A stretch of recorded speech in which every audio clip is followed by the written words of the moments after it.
Hey, you guys. Welcome back. The 90-day no talk experiment. We're getting started. I'm telling y'all, I've been sitting in this chair for at least an hour or more. Never, never, never yawn. And as soon as I hit start on this computer, it's all over. We are having a storm here, y'all. So if for some reason I lose internet connection, it's a storm. The storm is passing over, but I needed to come on out here and rain for my garden in Jesus' name. Amen. Hallelujah. All right, we're doing the 90-day no talk experiment. This is my book, the book that I wrote. The Lord was gracious with me and allowed me to pen this. It is self-published, of course, on Amazon, but it just shares small little excerpts of my life, different things that the Lord has brought me through. Hello, how are you? And it's just amazing when you go back and read the stories, when you go back and really evaluate or look, the old saints used to say, when I look back over my life and I think things over, I can truly say that I've been blessed. I got a testimony. That was a song too, but still, when I look back over everything that the Lord has brought me through and everything that the Lord has delivered me out of and the people that God has delivered me from, even myself at times, it's just an amazing testimony of the faithfulness of God, the life that I live. Honestly, if I could tell you anything different, I would, but it would not be true. I live a very miraculous life based on what God knew my life was going to be like. And to do anything other than serve God with all of my heart, and I mean this with the inward parts of my spirit. To do anything else other than serve God would be such a slap in his face because of the sacrifice that he made for me. While I can't tell anybody else how to live, I can only live my life to the best of my ability with such faith and fidelity that when I stand before the Lord, I will hear him say, "Well done, thou good and faithful." That's my life's goal, is to hear the Lord say, "Well done," to me, based on what he's called me to do in the earth. All right. Today was a very interesting day. Again, I'm not feeling 100%, y'all. I just took a little albuterol, a little hyped up over here, but listen, praise the Lord. I got to make it through this because I'm not going to cancel one more time. I got to make it through this. So tonight is day 46.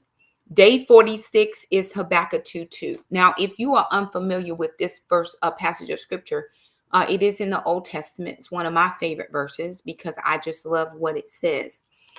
And then God answered. This is the Message translation for those of you who are not into different translations. Certain Bible translations are for those that are very seasoned, or that's how they grew up reading this particular version. For those of us who don't King James, there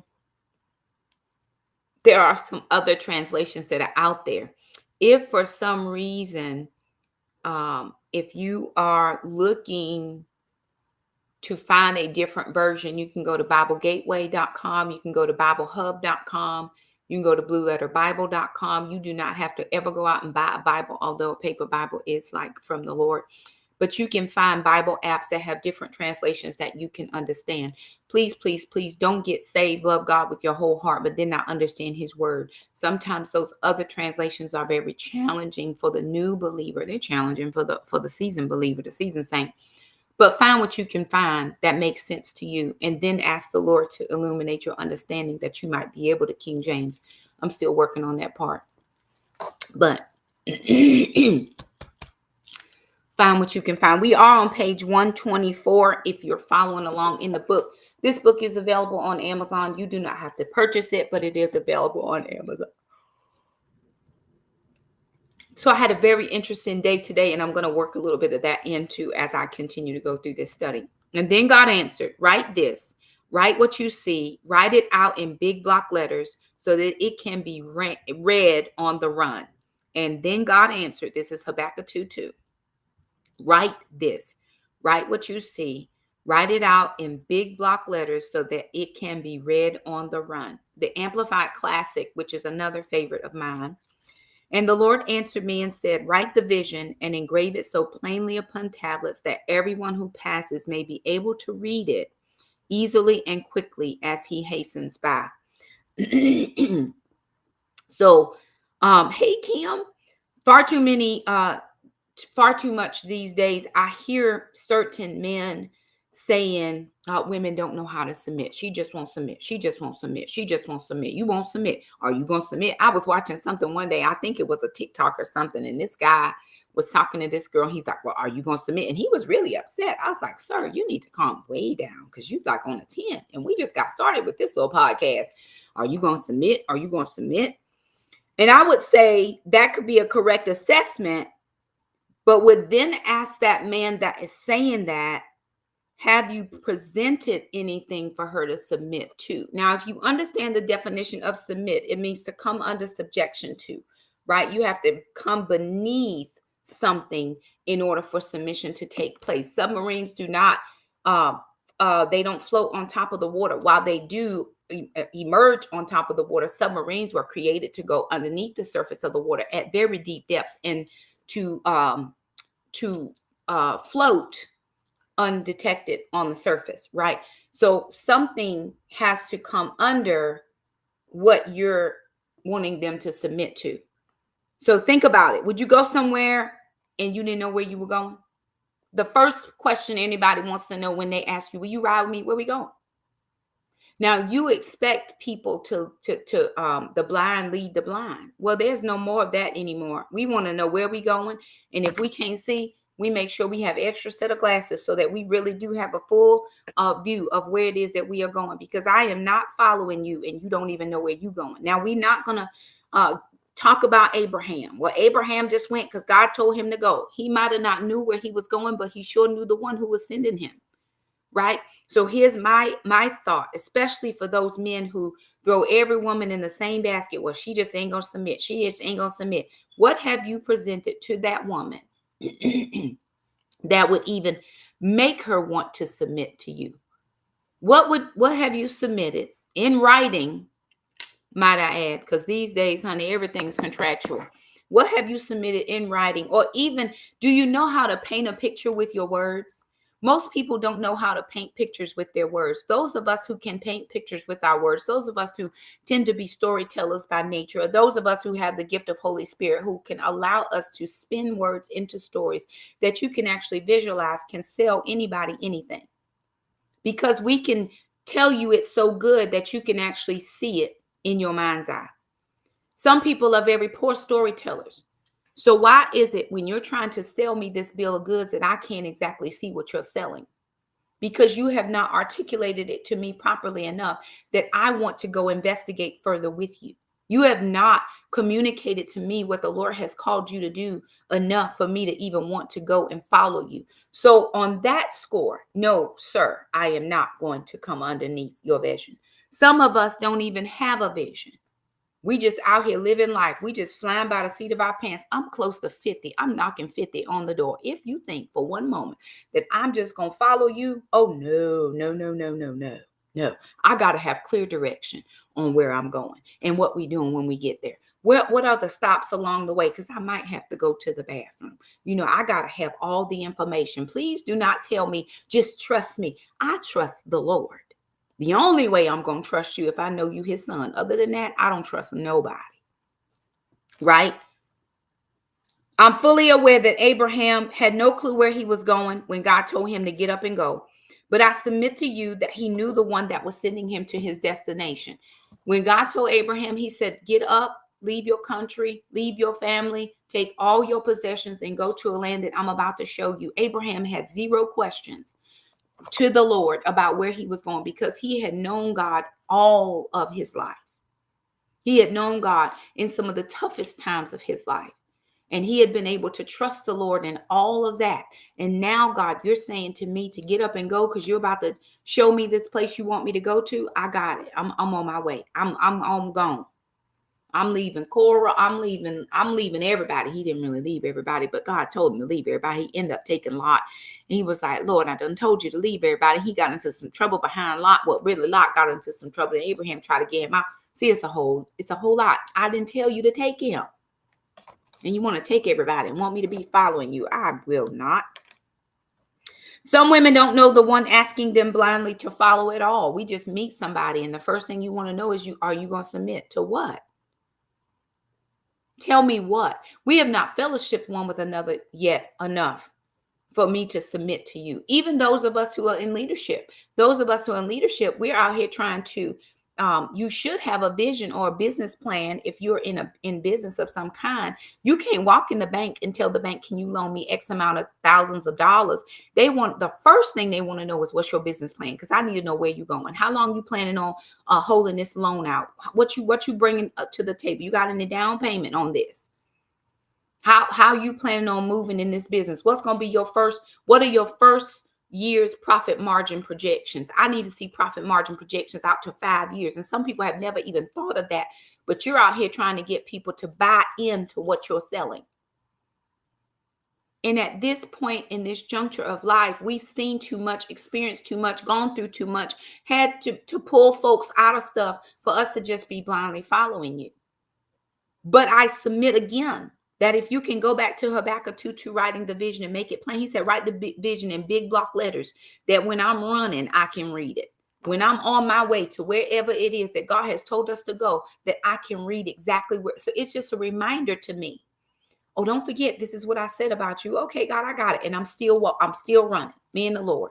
When I tell my testimony about starting the ladies group, my testimony has never changed.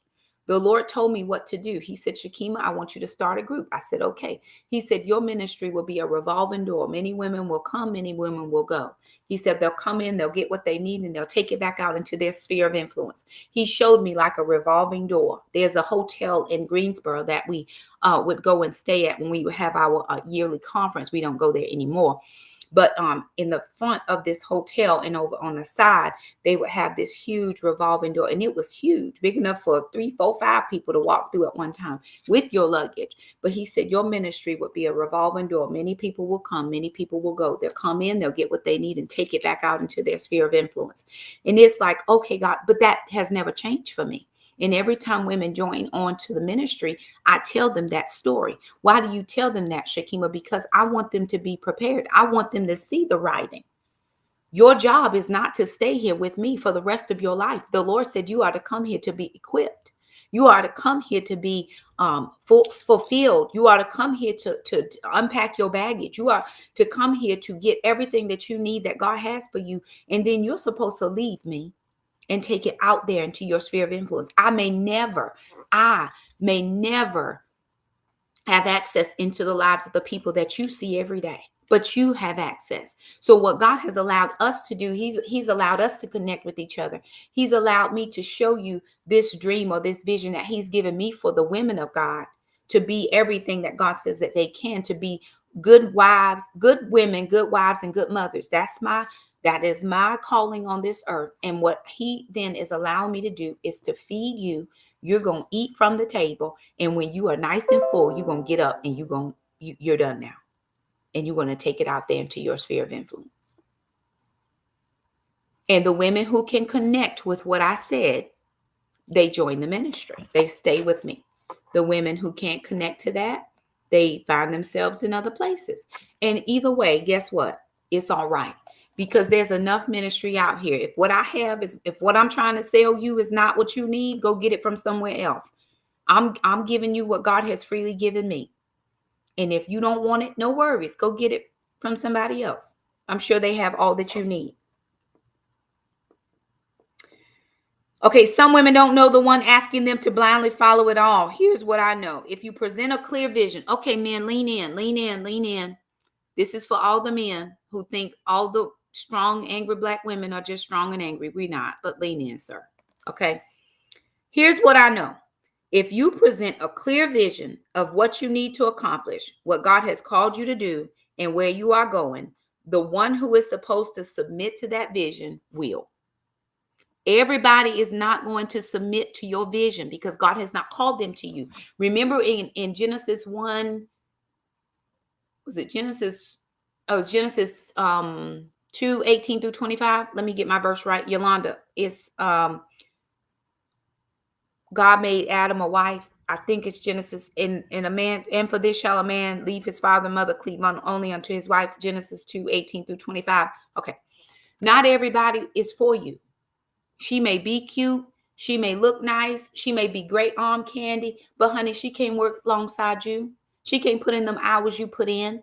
She can't be the helper that God has created for you to build this thing that he wants you to build together. She just good for looks. You better get somebody that has heard you, somebody that understand we got to put in 12, 14, 16 hours on this thing, babe, for about 2-3 good years before we even gonna see the fruit of what we trying to do out here. Are you with me? Because listen, somebody who's just here for looks, she not even putting in 1 hour. She wants to go to all the appearances. She want to go to the ribbon cutting. She don't want to be in there stacking no bricks and removing dirt. She don't want to pull up grass from the yard and lay concrete and cement foundations. What she's trying to do is she just trying to be here for the ribbon cutting. She want to miss all the work part. You better make sure that you carefully articulate, and I mean articulate that thing. That thing better roll off you better roll like somebody rolling R's in Hispanic. You hear me? You better roll that thing, that vision off your tongue so well that woman can be like, you know what? Okay, I see you, sir. Yes. Yeah, 2 years, hard work, 16 hours. I got you. This is what we're doing together. But don't expect everybody is going to submit to that, because they're not. And don't be mad when the ones who you want don't submit to that, because trust me, she wasn't going to bring you nothing but drama, trauma, and stress anyway. Be thankful that she didn't want to attach to that. But there are people, those of you who are trying to start new ministries out here, there are people. God has called you to plant a church. God has called you to plant a ministry. God has called you to be a part of a church plant, whatever the case is. He's going to attach the people who can run with the vision that you have clearly stated, articulate. You've had meeting after meeting after meeting. You've met with God, you fellowship, you've supped, you've fasted, you've cried, you snorted, you did all the stuff. God, send me. Tell me where you want me to go. And the people who hear you, who hear your heart for the area, the community, the neighborhood, or whatever the case is, they're going to connect to that. Because you're going to have articulated that vision so well. You're going to have spoken that thing so well that in my mind's eye, I can see exactly what you just said. I can see. When the Lord spoke to me about my husband, I can see my husband right here. I don't know what his face looks like. That is irrelevant at the moment. I don't know what his voice sounds like. I may have spoken to him. I may have not. But I see the vision right here that God has given me. He said, Shakema, you'll be in your ministry. Your husband will be in his ministry. When the two ministries meet, it will be M squared multiplied ministry. I see that very clearly. He didn't tell me what he looked like. He didn't tell me what color he was, how old he was, how tall he was, how heavy he was or thin. He told me none of that. That physical stuff that we get all tripped up over. The physical. Maybe God didn't tell him his wife was going to have short hair, baby. It's just hair. It'll grow back. Trust me. Don't worry about it. I'm going to be hooked up in about 4 weeks when my daughter get married. Don't worry. I'm just starting from scratch. So I'm going to look real fly on wedding day. That's okay. Don't worry about it. But we're at the superficial stuff. He said, you'll be in your ministry. He'll be in his ministry. When the two ministries meet, he didn't even say, when I tell y'all supposed to like each other. He just said, when the ministries meet. And this is what he said further. He said, he'll know you're his wife way before you know that's your husband. So it's not even on me to even be concerned. But when God gave me that, dropped that thing in my spirit, I'm telling you, I could see it right here so clearly. And what are the two of us doing? All that we can for the cause of Christ. Everything that we can for the edifying and uplifting of the kingdom, for building up community, for building families, for helping people with their finances. God has told me. So if you coming over here telling me the Lord called you to be a missionary in West Nigeria, that is not, I cannot submit to that, because that was not the vision that God had given me. You have to understand, we got to articulate that thing so key. Even me, who has a ministry, who is serving God,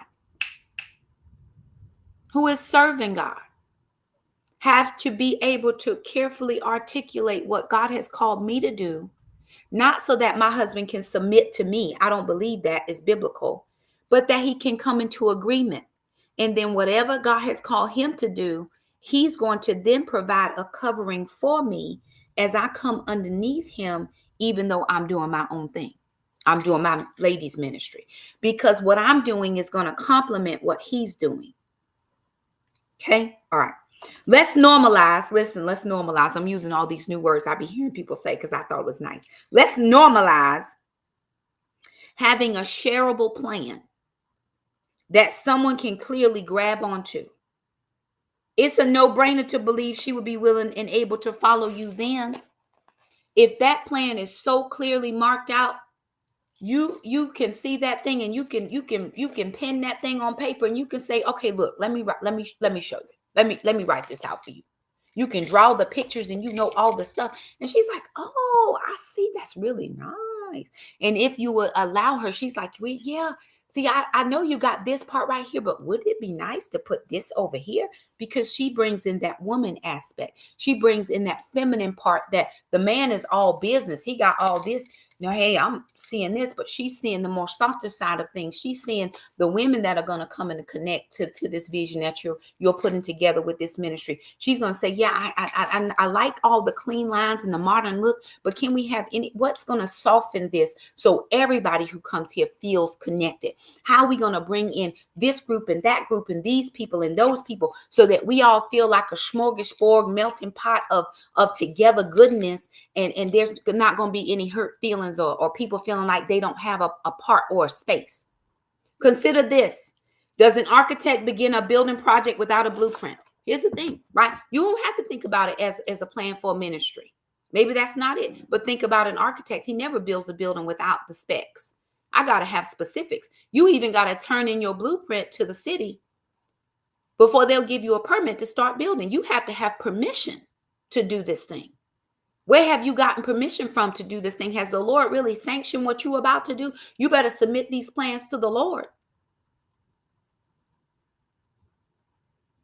And then let him download into you what you need to do, and then connect the right people to help you. Any architect that knows what they're doing knows that now that I have the blueprint, now I got to get the right contractors up in here. I need a head contractor or a general contractor, and he needs to contract out all the additional people that need to help me get this project off the ground. You better make sure you have the right staff. I've tried to get my floors done twice, and twice 2 people have flaked out on me. Now I'm waiting on the third. There's another person supposed to come tomorrow. And here's the thing. I'm going to keep it the way it is until I get the right person to come up in here and do what I need to do for the price I'm willing to pay. I've already gone out and bought the materials. I'm going to tell you exactly which of these rooms I need done. We're going to move all the furniture out so that you're going to have a clean slate to work with. All I need you to do is come in and fulfill this vision that I have. Can you do that? How does a project manager give direction to the workers without a plan? It is impossible. Nothing that God has given you to do can be accomplished without a plan. You must have a clearly written out plan. I'm not talking about writing it out. Again, it has to be so clear that you are giving me a visual picture in my mind of what you were talking about. Anybody who does anything without a plan, it is probably at best organized chaos, which is an oxymoron. How can you organize chaos? How can you have organized chaos? Those two things don't go together. You either gonna organize the chaos or you gonna live in chaos and it's gonna be disorganized. I can't live like that. I got to get all these ducks in a row. Okay, this is what I'm dealing with. I got it. Okay. And I got my staff, come here. You in this room, you in that room. And here's what when I'm giving my children direction in this house, because there are things that we need to get done. And sometimes there are a lot of things that have to be done. I am now the foreperson. Forget that I'm your mama right now. I am the foreperson of this project. Let me tell you what needs to happen. Every Saturday when we have Saturday suppers, here's what I need. You on bathrooms, you in the kitchen because you do kitchen stuff well. You better make sure you put people in the right spaces and places. And by the time we're all done, I give us 30 minutes. Put the timer on. In 30 minutes, everybody has went to their job. We have done all the things that we need to do. And the guests who are coming in don't know that 30 minutes before we were in some type of a chaos situation. But I got this. Okay. I'm going to articulate what is getting ready to happen. We're getting ready to clean because we have guests coming to this house. You are working on this. You are working on this. I'm working on this. We got 30 minutes. Let's go. And everybody gets on board. Everybody gets on board because they understand the full plan, which is for people to come to our home and feel welcome. You are not a guest when you come here. You're family. And in order for people to feel like family, then the family that lives here has to work together in order to create an atmosphere, an environment where people feel like they can come in and they're not stepping over our mess or stepping over our stuff or scared to go to the bathroom because we didn't clean the toilet. Oh, we cleaning it over here. The Bible is very clear. This is my paraphrase of Habakkuk 2:2. Make a plan so big that those around you can see it, connect to it, and help you make it come to pass. How about that? Make a plan so big. And because here's the thing, Ephesians 3:20-21 says, now unto him who is able to do exceedingly abundantly above all you could ask, think, hope, or dare to dream. You can't even outthink God, period. You can't outthink him. So you make the biggest plan you know how to make. Carefully articulate it to the people who are supposed to help you, and then make it happen. And what God's going to do, because he saw you be obedient to do that part, he's going to be like, you know what? They was faithful in a little. How about I just give them a little bit more? Yup. And before you know it, you're in charge of this and in charge of this and in charge of this. And God has put you in charge of that. He's made a way for you because you did exactly what he asked you to do. God's given you that plan so good. You've articulated. Somebody has come alongside you. They want to help me. They want to partner with you. And the next thing you know, now there are other people and they're coming to connect. How can I connect with this vision? What is it that you want me to do? Is there a monetary thing I can do? I don't have a lot of time, but I do have some financials. Hey, I know a person. You know somebody? Okay, I got some people over here. You need some materials. Hey, I know somebody over here. You need a few day workers. Don't worry, I'm going to call some friends. Here's what happened today, how today was so carefully orchestrated that goes along with today. I have a friend, I won't mention her name, but I have a friend, she's in ministry. And then from time to time, she'll call me and ask me for some assistance. And I'm happy to help. You know, I can give ideas. Sometimes I'm just a sounding board. Sometimes I'm just there to help listen to you while you work your way through it, right? We were talking about some things and we got all situated and everything. And she's like, well, do you know this person? I said, well, I don't think I know them. She's like, okay, well, he does this. Do you know this person? I don't think I know him. Well, okay, he does this. But then she said, well, you like to do this. So can you get your people to help collaborate with me on this project? And what that's going to do is that's going to give y'all some exposure. Y'all know we just made an album last year and we're still trying to get that album out. And that's going to give me some exposure. And we're going to do all these things. And who's to say what God has planned for us? But this is what I'm thinking at the moment. This is what the Lord has spoken to me. And she articulated I can't really say all the details, but she articulated it so much to me when I got in my car. I immediately got on my phone and I said, hey, I have a friend, her name is, and this is what she wants to do. And I was just telling him, my friend, all the things. And he was like, oh, I really think I like this. I could get on board with this. I said, well, I'm going to bring you some paperwork tomorrow. I'm going to give you a copy. You can read it and see what you think. I'm going to read it, see what I think. And we're going to put these brains together. And before long, if we are in the will and the plan of God, he's going to make something happen that none of us knew about in the first place. None of us.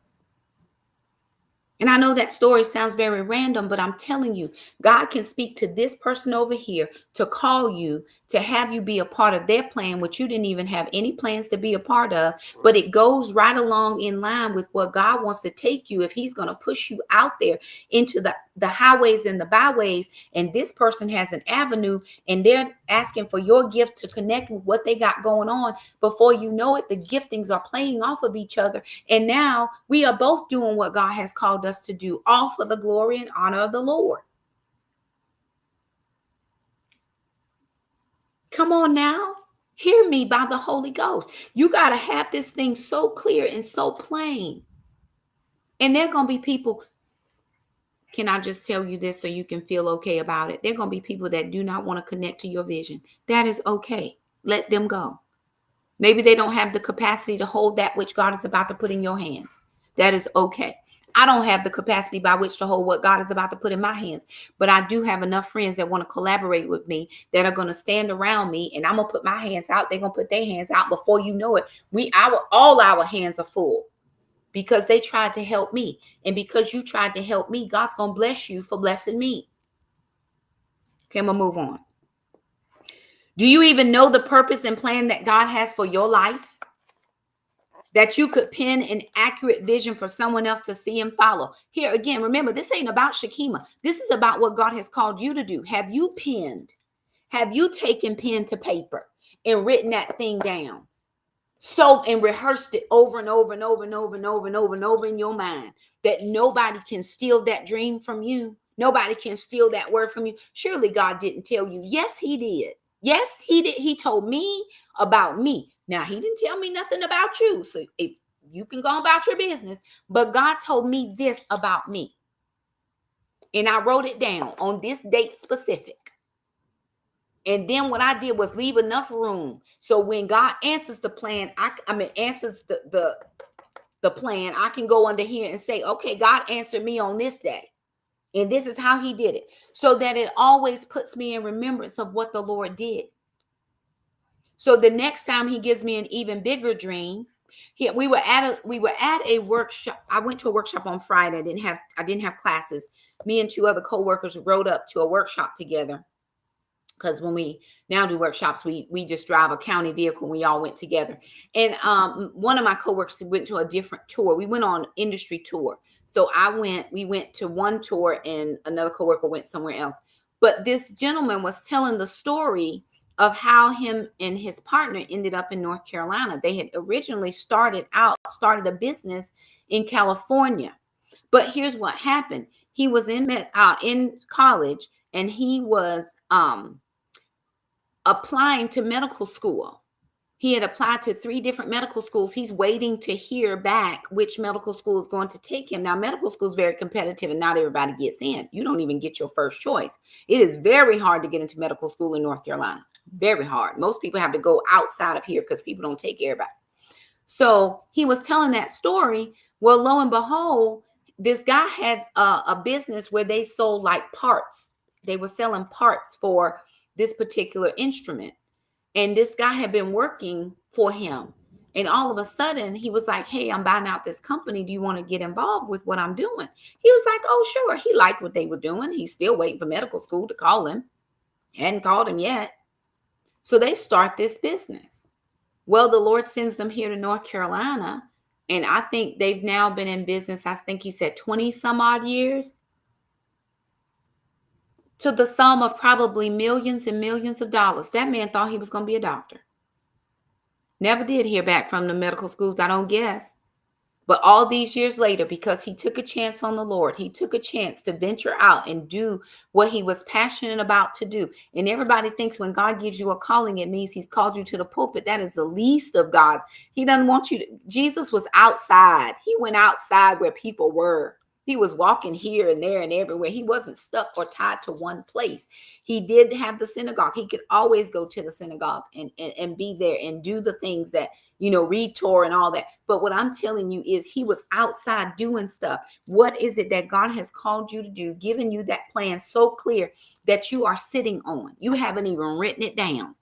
You haven't even written it down. This is a rebuke to some of y'all because God has given you things to do and you refuse. You absolutely refuse. But don't you get angry when somebody else is doing it. Here's what I had to tell a friend today. I said, just like Mordecai told Esther, don't you think just because you laying up in the king's palace and he can call you when he want to, that when all the Jews are destroyed, that he will not kill you too. Ma'am, just by descent, you fall in line with all the rest of us. He said, but carefully consider that you were born for such a time as this, to stand up for who you are and go before the king that you don't think you have a right to walk in front of. And tell him, hey, somebody has plotted against your queen and I need you to handle this. They had to come up with a plan. She said, oh man, okay, here's what I'm going to do. Here was her plan. How she saved Israel.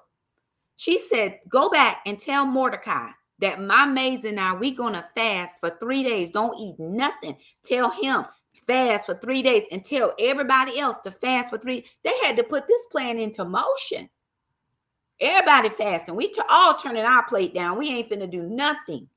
And I'm going to wait for the Lord to give me that supernatural download of how I'm supposed to go into the king so that he don't. But he points out the scepter that says, come in. And we know if you read the story further, how that all turned out. She had a plan. She had a little party. Got a little, everybody feeling a little good. You know, the king was here for party. He wanted a party. Oh, yeah. He was like, what do you want? Up to half of the kingdom. You better make that vision plain so when somebody says, how much do you need? I can fund this for you. That's up to half of the kingdom, y'all. But I'm not going to give you my money if you don't know what you need it for or how much of it you need. When you go to Shark Tank, hey, sharks, today I want to sell you this. And for $25,000, I'm going to give you a 2% share in the company. They already got their plan together. And here we are living for Jesus. We ain't wrote nothing down. We just assume because we say we Christ ones Christians that we just gonna get it. It don't work like that. It doesn't work like that. Write the vision. Make it plain. Make it so big that as I'm running to do what God told me to do, I can, oh yeah, okay, don't forget that part. Don't forget that part. Okay, I got it, God, I got it. And I'm just gone. I'm gone for Jesus. All right. Okay. Do you know his plan? Have you made that vision plain? Have you pinned it down? Most of us can't, and even those who do have been told it was impossible to achieve. You got naysayers in your life. You always going to have somebody in your life to tell you, no, you can't. And before you know it, they're going to steal your idea and they're going to be doing it. You're going to be like, wait a doggone minute. You just told me I couldn't do it. How you going to steal? Don't be mad when you've allowed somebody else to talk you out of the plan of God. I refuse. You hear me what I'm saying?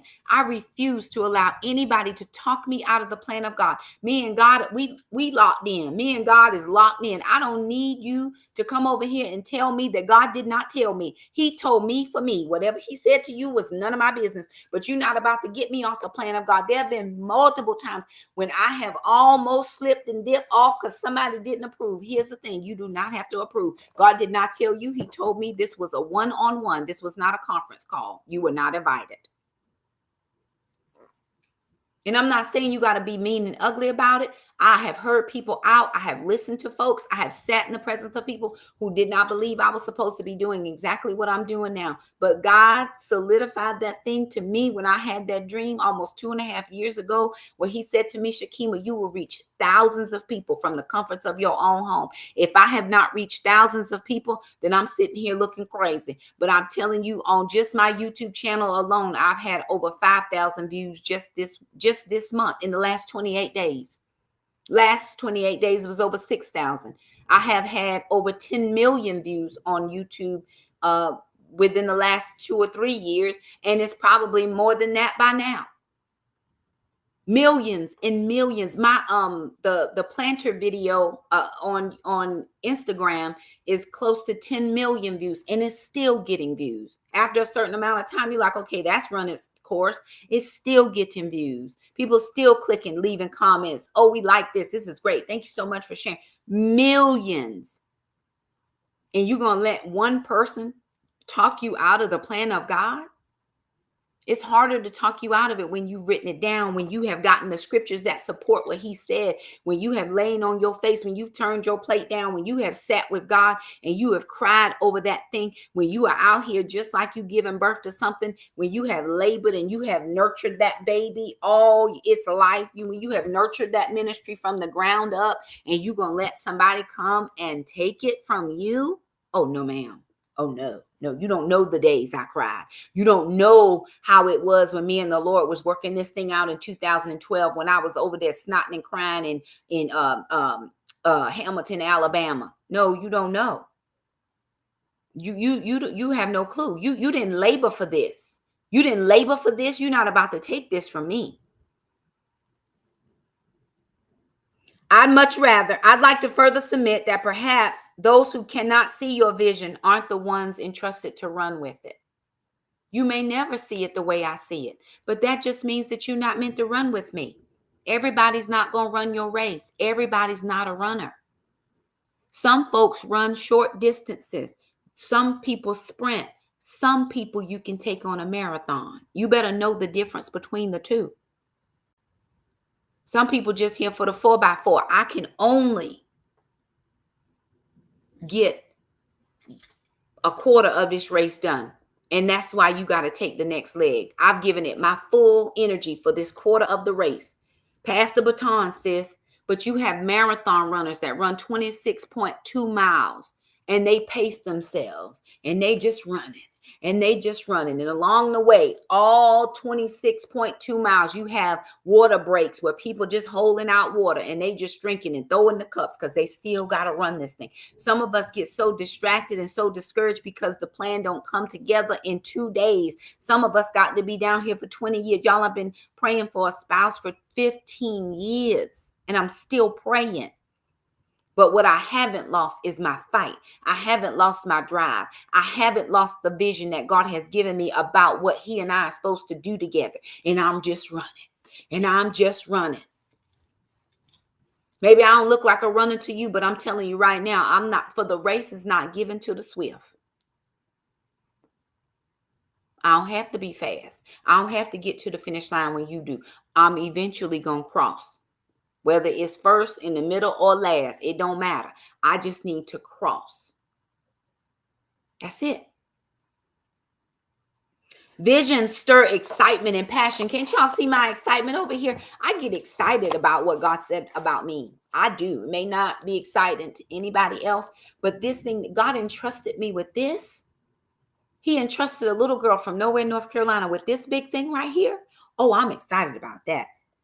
Vision stirs excitement and passion. Passion doesn't keep office hours. It don't. Passion is constantly working on the vision, refining it, adding to it, taking away, talking about it nonstop, and sharing it with whoever, wherever. Listen, I'm always going to tell you about Titus 2 women every single time because that's what my passion is. That's what God has laid on my heart. For a woman like me, you'd have to know my story to understand I hated women. I hated every one of them. If you're a woman on here, I hated you too. Didn't have anything to do with you. It was something I was dealing with in my past about my dad.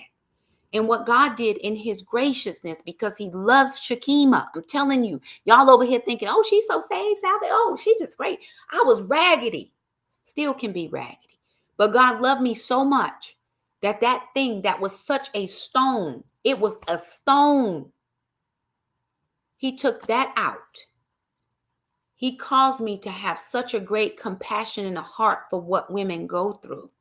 And he replaced my stony heart with a heart of flesh. And now my whole life is centered around helping women to be better women, better wives, and better mothers. Why, Shakema? Because if I'm all three of those things, then I am a benefit or a value or an asset to my community, to my family, and my family that lives in the community. And when the community works good, everybody should be benefiting. I know we all like being together, and I'm here for togetherness. But think about way back in the 50s and 60s when communities were separated. Just for a minute. Now, I'm not trying to be racial here, but I'm just telling you, think back to when communities were separated. Those communities took care of each other. Right now, we just throw everybody away. We don't care about nobody. But you couldn't go on the street and do something wrong where the neighbor wasn't getting you and carrying you home to your parents, letting you know, hey, I saw little John on the street and they was doing something they didn't need to be doing. Yeah, you got ratted out. They told on you. You got your tail toe up, but you didn't go out there acting the fool no more. Because the community cared for the community. So my part, my little portion, the thing that makes me excited is that God is going to allow me to help women be better women. Me, if you don't know you, how can you connect with somebody else? I got to be the best woman I know how to be. And when that man decides that he wants to connect my life and his life, then I'm going to be a good wife. And when we do all of that as a good husband and a wife team, and we decide, hey, we want to have a few little crumb snatchers, a few little kids, then our children, that's going to help build up our family. Strong families build strong communities. Strong families go and attend churches. because that's what families do. And those churches become strong because of the people who are in it. I'd have to be crazy out my mind to let somebody talk me out of that. When I know how I felt and God came in and changed the whole dynamic of my life and given me such a heart for a people. No, you cannot have this dream. No, you cannot steal it. No, you cannot talk me out of it. No, I'm not going to do it the way you think it should be done. I'm going to do it the way he said it should be done. Vision reduces time off task because every moment is spent making the vision come to pass. A lot of people used to get on me. Shakema, all you do is stay on Facebook. You just on Facebook. Every time I see you on Facebook, this is where my ministry is. That's why I'm always on here. There's an encouragement that needs to come through. I was doing Titus 2 Women this morning, and immediately when I got off the phone, a message came through. You are a phenomenal woman. You doing exactly what God told you to do. You are going to hear, well done, thou good and faithful. Shakema, I don't know how you posted that, but I needed that for today. Oh my God, I'm so glad I showed up. I don't even know how I got here, but I needed to hear this message today. If I were not out here doing it, who else is doing it? For my people, for whomever's connected to me. This is my portion. That's why I'm out here. I don't have time for days off. I don't have time to be on a break. If the Lord wants me to rest, I will rest. Trust me. Right before I came on here, y'all, I was in such a state with my chest. I was all hunched over and I was like, Lord Jesus, you're going to have to help me because I don't even know if I can make it through this life. As I get on here and I start talking about what God has put a passion on in my heart, my chest is fine. I can breathe again, breathe. I'm breathing because I'm talking about the thing that makes me excited.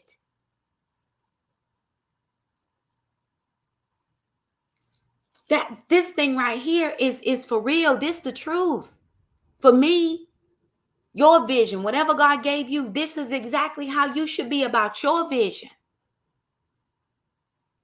You should be like, yes, oh my word, absolutely. People could not stop you from talking about it. Can't stop you from trying to raise the funds to fund it or whatever the case is. Can you see it? What does it look like? Can you paint that picture for somebody else? What does it look? Can you paint that picture for somebody else? How long will it take you to achieve? I've been doing Titus. I've been doing women's ministry since 2014. It's 2024, and I'm still here for it every Saturday morning, every morning, every night that I get to come and do this. I'm here for it every night. This is what I was born for. This is my moment. Before too long, it's going to be over. But right now, while I'm able, I'm going to grab my opportunities wherever I can. And I'm going to get out here and do what God has called me to do. How much will it cost you in capital and sweat equity? How much is it going to cost you? How much money have I spent doing Titus 2 Women? How many books have I bought for women who couldn't afford books or didn't know how to order them on Amazon? How many things have I sown into the lives of other people? Last year when we went on women's retreat, I paid for 2 different rooms for people. So you don't know, baby, you don't pay for this. You don't put no dimes in here, nothing. I'm sowing into you. Let me sow into you because this is important to me. Now, do I give people money just randomly? No, I'm Holy Spirit led. But if God tells me to do it, I'm doing it. Where will your financing come from? Who do you know with pockets large enough to fund your vision? Who do you know? Because when I was asking my friend, hey, do you remember? He was like, I don't think so. Okay, let me just tell you. I got a friend. I got a friend that got a friend that got a friend. Some of us don't know anybody. We've never been anywhere. We've never gone to nothing. We don't support nobody else. And when it's time for your thing to be supported, you don't have support because you ain't supporting nobody else. There is a benefit from network. There's a benefit from going and being a part of somebody else's thing. That way, when you need somebody to come and be a part of your thing, they just show up. Hey, how you doing? Hey, well, I heard you was doing something and you supported me last time, so I wanted to come out here and show some love. You got to do that type of thing.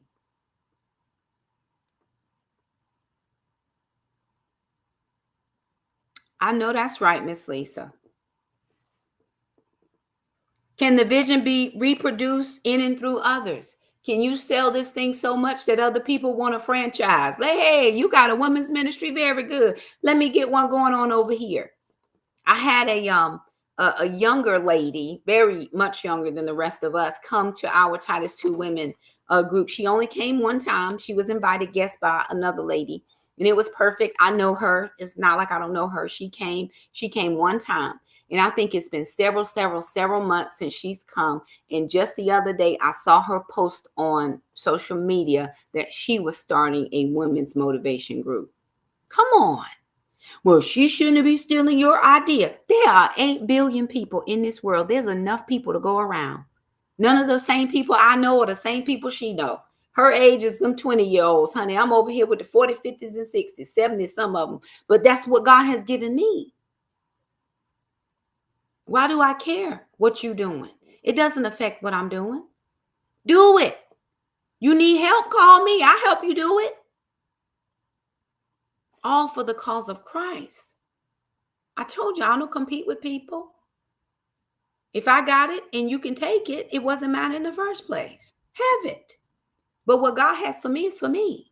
So I spend no time worrying about what anybody else is going to do. Oh, I'm going to take your people. So there's people. But who is for me is for me. They have connected to my vision. Remember, my vision is plain enough with big enough letters that they can read it and see it. And they have grabbed onto it. Now you just got to go do the same thing. Sometimes we just need mentors to help us to get the vision out here instead of trying to steal folks' stuff. Don't do that. That's not nice. Okay. Where or who are you or your ready resources? Where or who are your ready resources? Dreams can illuminate visions. Illuminated vision, given proper attention and time, can produce a heart's delight. Grab onto it, make it plain to others, and see it comes to pass. As I do every night before I leave you, I ask you, do you know him? You get to answer yes or no. I don't know if you know him or not. I don't know on what level you know him. I don't know on what level you want to know him. But I do know that you can know him if you want to. He can be as real to you as I am. He wants to know you honestly and honestly wants to reveal the plans he has for you to you. Jeremiah 29:11. Give him a chance to show you his vision for you that you might run with it. As always, I'm praying for you. I'm so excited about where God is taking you in your life, whether you ever share that with me or not. But I know that God has a plan just specifically for you. It has nothing to do with me. This may just be the introduction to get you thinking. This may be something to get your juices flowing. And whatever it is to you, I am so very thankful for that. But here's the thing. You can no longer sit on your haunches and expect the Lord to do the work. He has done it all. It is finished on his end. Now it's up to us to do what he's called us to do. He's given you the vision. He has allowed you to see it. You can see that thing just like I'm telling you, I see my stuff. And he's saying, okay, now you see it. Now what? I can see the finish line, but if I never get out the starting block, I'm never going to make it there. I'm on my mark. I'm ready. And as soon as it says go, I'm gone. And you still sitting in the starting block just waiting for what? Somebody to come by and carry you on their back. Remember when the rabbit wanted to get across and he asked the alligator to carry him across? And he says, you going to eat me? No, I'm not going to eat you. Really, I'm not, Mr. Rabbit. I'm just going to. Don't you wait for somebody else. Don't put your vision on the back of somebody else and expect them to do it. You got to put skin in this game. Anywho, there it is. Remember, you guys, it helps us out if you like the video. Do the hearts, do the stars, do all the things. That just helps us get out into the algorithm. It just blesses those who are a part of the ministry or those who are going to be new to the ministry. Join me tomorrow night for day 45. Please don't assume. Please don't assume. That's day 45. I love you guys. Praying for you. Always be the best person you can be and go out and do what Jesus